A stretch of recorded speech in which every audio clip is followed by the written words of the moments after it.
You stopped needing them to explain everything to you. And that scared them. Listen to me closely, because this message is for you, the one who learned to sit with the question instead of grabbing the first answer somebody handed you. There was a time when you took whatever they told you.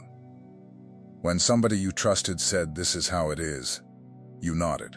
You believed it, because believing it was easier than carrying the weight of not knowing. But something changed in you. Somewhere along the way, you stopped swallowing answers just because they came from a confident voice. And the moment you did that, the moment you became someone who could live without a neat explanation for everything, the people who built their power on giving you answers started to lose their grip on you. That's what we're going to talk about today. Not gently. Honestly, my name is George, and I've spent a long time walking with people who feel exactly what you're feeling right now, that strange mix of peace and loneliness that comes when you realize you're not as easy to control as you used to be. I want to walk through this with you, like a friend who's been there, because I have. So, stay with me. Here's where it gets real. The people who lied to you didn't always lie out of malice. That's the part nobody tells you. Some of them lied because they were terrified of the same questions you're now willing to face. Think about that for a second. A man stands in front of a room and gives everyone certainty about God, about the future, about who's in and who's out, and the whole time, on the inside, he's clutching that certainty like a railing on a staircase in the dark. He's not handing out answers because he has them. He's handing them out because he can't stand the silence of not having them.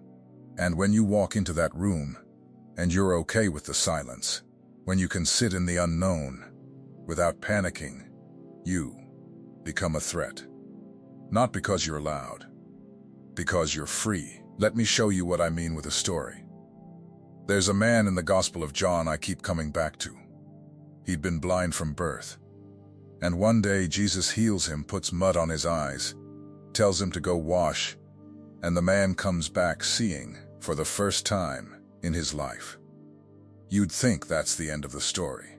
Joy, celebration, everybody happy. But that's not what happens. What happens next is one of the strangest, most human things in all of Scripture. The religious leaders drag this man in for questioning. They want him to explain it. How did this happen? Who did it? What's the theological mechanism? And here's the beautiful thing the man doesn't know. He has no answer for them. He just keeps saying the same simple thing: I don't know how. I don't know all the details. One thing I know: I was blind, and now I see. Picture the room. These are the educated men. The ones with the credentials, the long robes, the answers memorized for every situation. And in front of them stands a nobody, a man who used to sit in the dirt and beg, and he's calmer than all of them. He's not rattled. He's not scrambling to give them the explanation they're demanding. He just stands there in what he actually knows, which is almost nothing, and somehow that almost nothing is unshakable. And do you know what they do? They get angry. They get angrier and angrier the more peaceful he becomes. They badger him. They accuse him. They twist his words, and finally, when they can't break him, they throw him out. They cast him out of the synagogue. They excommunicate the man who can see, because he won't pretend to have answers he doesn't have, and he won't take back the one thing he does know.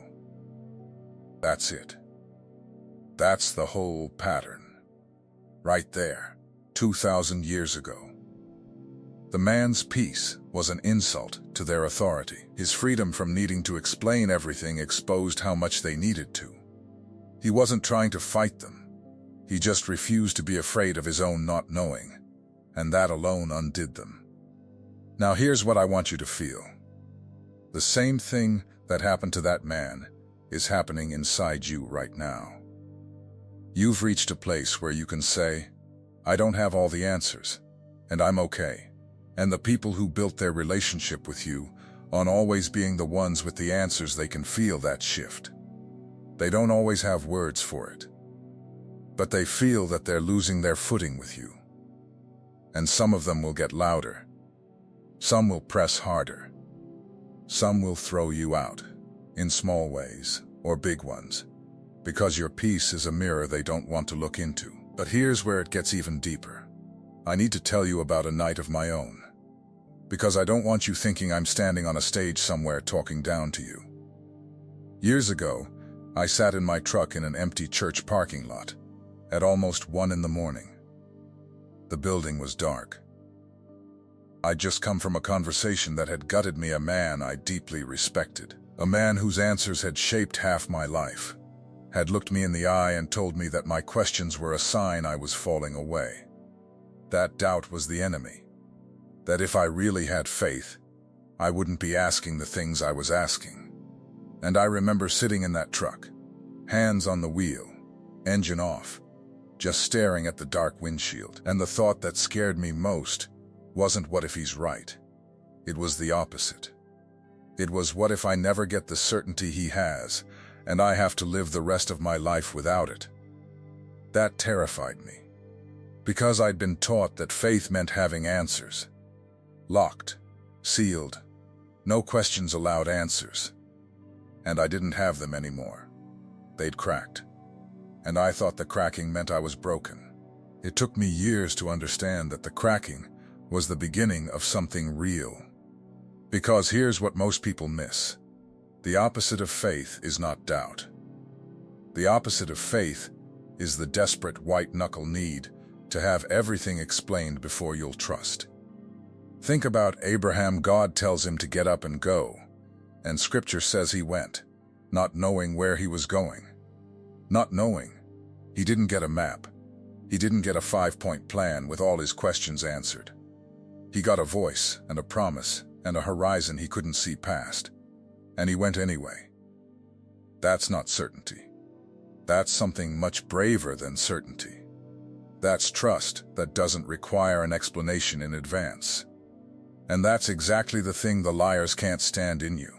Because a person who needs all the answers can be controlled. You just have to be the one who supplies the answers. But a person who can walk without them, a person who can stand in the mystery and still move forward, you cannot put a leash on that person. There's no handle to grab. And that's why your growing comfort with not knowing feels so threatening to the people who used your need for certainty as a way to keep you in line. Let me bring this down to the ground for a second, into a real life, because I don't want this to float in the abstract. I think of a woman I knew years back.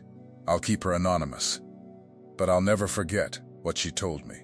She'd spent 30 years in a marriage where her husband controlled her by always being the one who knew best. Where to live, how to spend money, what she was allowed to feel. And she told me the strangest thing. She said the day their marriage really started to come apart wasn't the day she got angry. It was the day she got calm, the day she stopped arguing and just said quietly, "I don't think you actually know what's best for me, and I'm okay not knowing what comes next." She said he didn't know what to do with that. The anger he could fight. The calm he couldn't. Her peace took away his power. You see it? It's the same pattern as the blind man in front of the leaders. The same pattern as me in that truck. The control was never really about the answers. It was about your fear. And the moment you stop being afraid of not having answers, the whole machinery that ran on that fear starts to grind to a halt. There's another man I keep thinking about, and his story cuts right to the heart of this. His name was Naaman. He was a commander, a powerful man, decorated, respected, the kind of man who walked into a room and everybody straightened up. But he had leprosy. And underneath all that armor, all that rank, he was a sick man, running out of time. Word reaches him that there's a prophet in Israel who can heal him. So Naaman does what powerful men do. He loads up horses and chariots and silver and gold, and he rides to the prophet's house, expecting a ceremony worthy of his importance. And the prophet doesn't even come outside. The prophet just sends a messenger to the door with a simple instruction. Go wash in the Jordan River 7 times, and you'll be clean. That's it. No grand ritual, no waving of hands, no explanation. And Naaman is furious. Listen to what he says.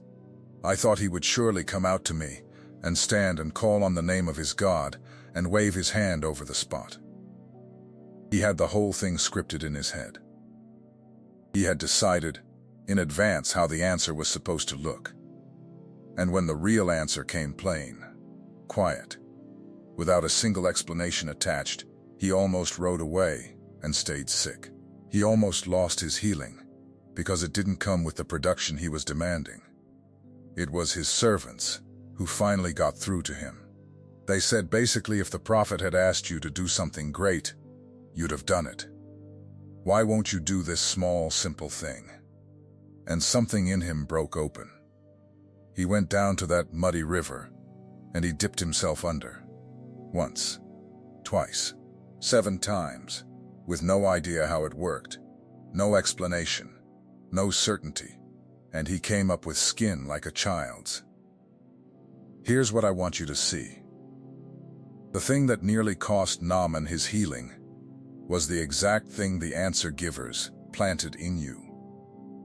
The need for the answer to look a certain way. The need to understand the mechanism before you'll obey. The demand that God explain himself on your terms before you'll get in the water. Naaman had to lay all of that down at the riverbank. He had to become a man who could obey without understanding. And the moment he did, the thing he'd been chasing his whole journey finally came. There are messages that pass through your eyes, and there are messages that pass through your spirit. If something in you recognized itself while watching, don't dismiss it. That is the Spirit confirming what was already written. The secret protocol carries 7 keys that unveil what heaven deposited in you before you ever arrive, things no one around you has ever been able to name. It comes with the full audiobook for your moments of prayer, silence, and encounter with God. And you also receive the Awakening Map, the guide that illuminates the 5 seasons of spiritual awakening, revealing with precision exactly where you are and what comes next. You can access it through the QR code on your screen or through the link pinned in the first comment, but only for a limited time. Don't let this moment pass without a response. Let me put you inside a moment for a second, because I think you've lived a version of this. It's a Sunday afternoon. The dishes from lunch are still in the sink. You're sitting at the kitchen table, and somebody you love, a parent, a friend, someone whose opinion has always carried weight with you, is sitting across from you, telling you what you ought to do with a decision you've been wrestling with. And they're certain. They always are. They lay it all out, clean and final, like there's no other way to see it. And the old you would have just agreed. The old you would have felt the relief of letting someone else carry the weight. But this time, something's different. You're nodding, but inside, you're quiet. And the quiet isn't agreement. It's something else. It's the sound of you knowing, for the first time, that their certainty isn't yours to borrow anymore. That you can hear them out, thank them, love them, and still walk out of that kitchen and take your questions straight to God instead. And you can feel them feeling it. There's this flicker across their face. A pause, a slight edge that wasn't there before. Because some part of them just registered that you didn't take the answer. You held on to the question. And the question is yours now, not theirs.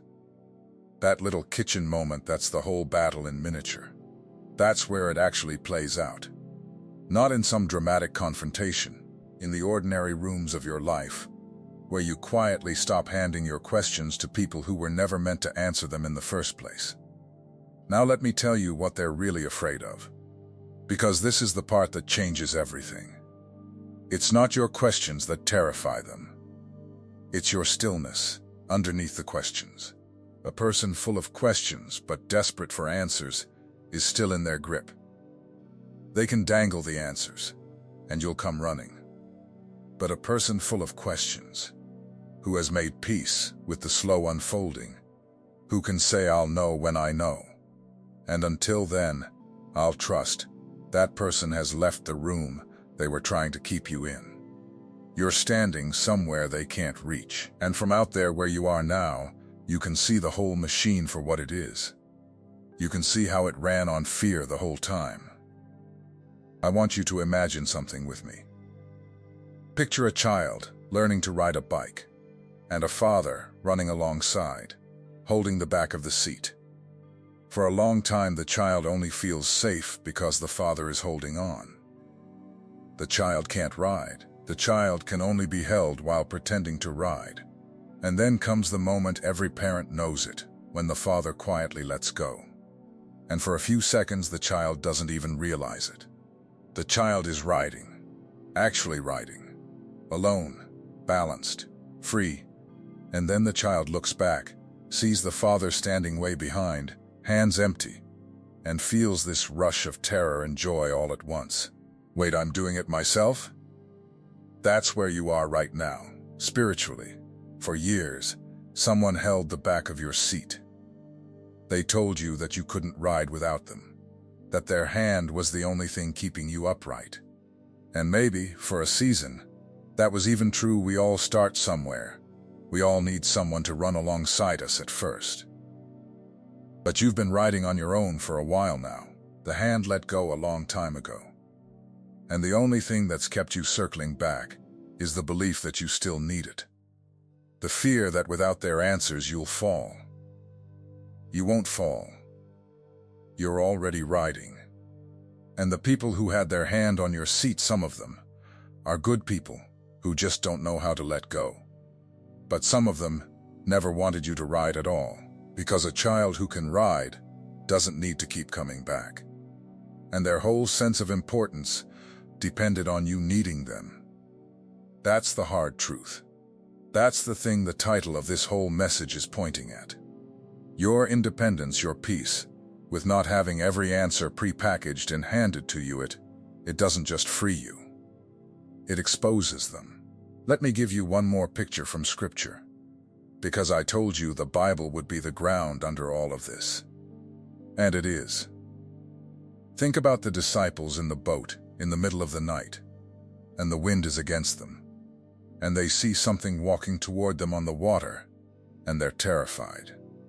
And Peter, impulsive, hungry Peter, calls out, "Lord, if it's you, tell me to come to you on the water." And Jesus says one word: "Come." Now here's what I want you to notice. Peter doesn't get an explanation. He doesn't get a physics lesson on how water holds a man's weight. He doesn't get a guarantee, a contract, a step-by-step manual. He gets one word: come. And he has to decide whether one word from the right voice is enough to step out of the boat into the impossible. And for a few steps he walks on water. He actually does it.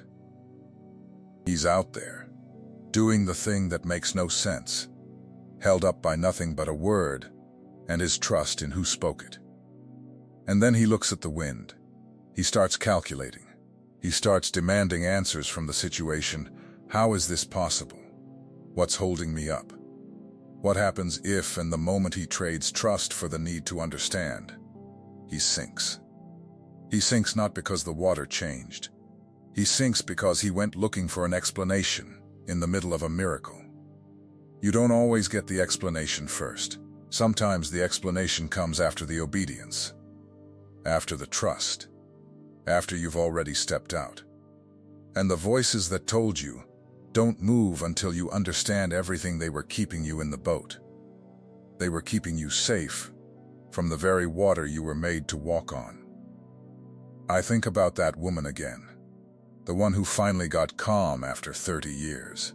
I think about the blind man, thrown out of the synagogue but able to see. I think about myself in that dark parking lot, terrified of a life without the certainty I'd been promised. And I see the same thread running through all of it. Every one of us was held back, not by our lack of answers, but by our fear of that lack. And the moment that fear broke, everything that ran on it started to break too. So let me ask you something, and I want you to actually sit with it. What if the peace you've been feeling, the strange calm of not needing every answer, isn't you backsliding? What if it's not you losing your faith at all? What if it's the most spiritually mature place you've ever stood in? What if the people who told you that your questions meant you were falling away were the ones who never learned to walk on the water themselves, and they wanted company in the boat? I went back to that man eventually, the one who told me my questions meant I was falling away. Years later, I sat with him again, older now, both of us. And I didn't argue.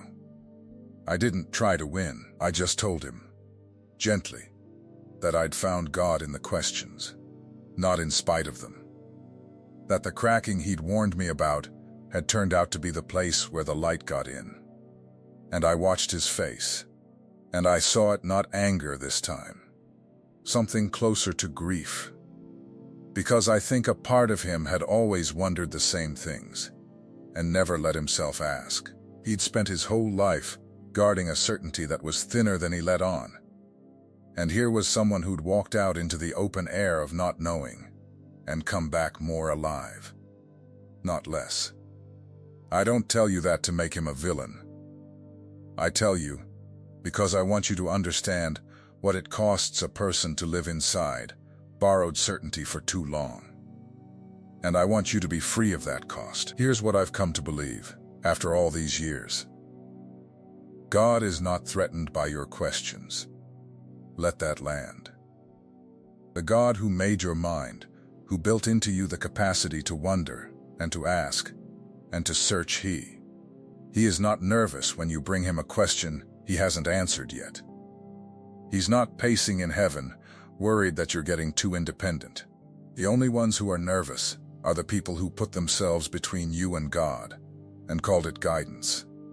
The middlemen, the gatekeepers, the ones who needed you to believe that the answers came through them, and only them. And when you stopped needing the middleman, when you started taking your questions straight to the one who actually has the answers, on His timing, in His way, you cut them out. Not in anger, not in rebellion. You just outgrew the need for them.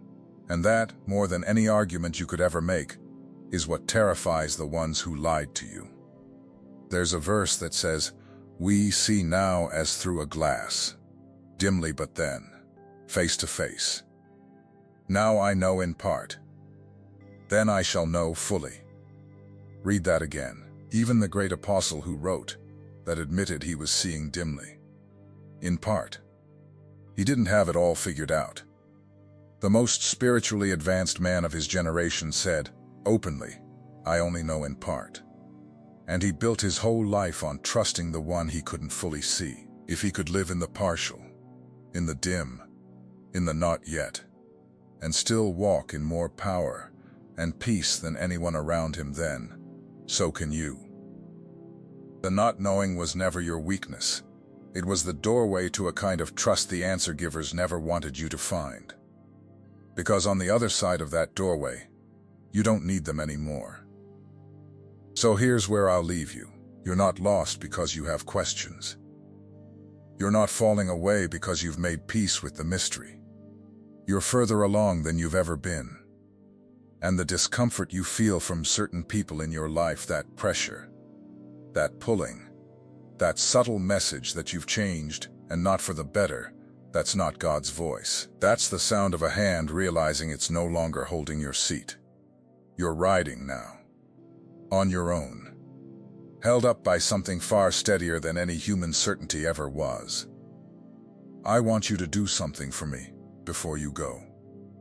In the comments below, tell me about the moment you stopped needing someone else's answers. Not in general, be specific.